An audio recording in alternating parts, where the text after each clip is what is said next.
decide.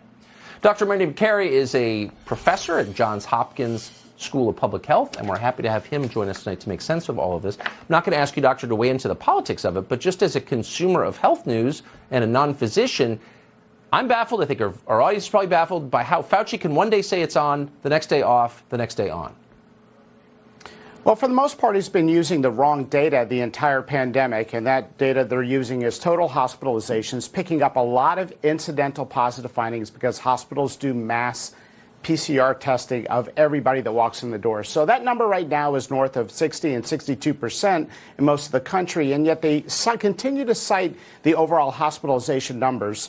The public really is getting a glimpse at the use of dogma, and even dogma in science as political propaganda, over rigorous scientific studies. Let's be honest, many of the controversies that have been debated the entire 2 years could have been answered in 1 week with good, solid, rigorous studies. The NIH has $42 billion, Dr. Fauci could have answered the question about surface transmission versus airborne transmission when people were pouring 30 to gallons of alcohol-based solutions on their mail and groceries. These are questions that could have been answered in a few days of rigorous study. Cloth masks, similarly, ignoring natural immunity. They're still not honest about natural immunity. Boosters in young people, myocarditis in young males after the vaccine, and the mental health crisis that we have essentially created after shutting kids out of public schools in most of the country. Math scores are down 10%. Depression is epidemic. The CDC won't even tell us what the suicide rates were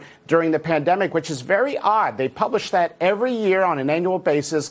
You cannot find it anywhere, the suicide rates over the last 2 years. And so people are sick of the absolutism. Look, I can tell you as a doctor, people are very forgiving if you make a mistake, if you're honest. Oh, I agree. But when you use so much dogma, that's when people see through it and they lose confidence. Well, they lose confidence. I mean, I wonder, and that's exactly the point I think that we ought to be brooding over.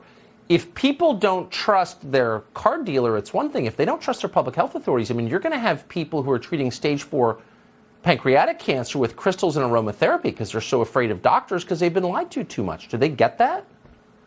Look, the right answer for a lot of the questions America was asking over the last 2 years was, we don't know. And we can find out if we do the studies, and we should have done those studies right away. And remember, many of these people have a different risk tolerance in their own world. Dr. Fauci has been vaccinated 4 times, and he still now says he is not comfortable going to the White House Correspondents' Dinner this Saturday night.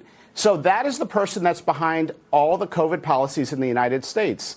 So we got to recognize that's one opinion. Look, Dr. Fauci is allowed to have an opinion. I think he has experience and should weigh in. But let's be honest. And by the way, he's not an infectious diseases doctor. He never did an infectious diseases fellowship. He did a rheumatology fellowship. I want to hear what he has to say.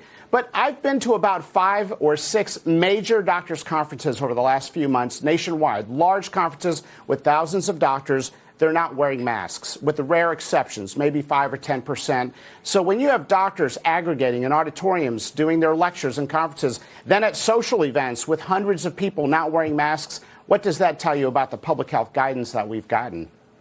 That's the most compelling thing I've heard today. Dr. Makary, thank you so much for coming on tonight.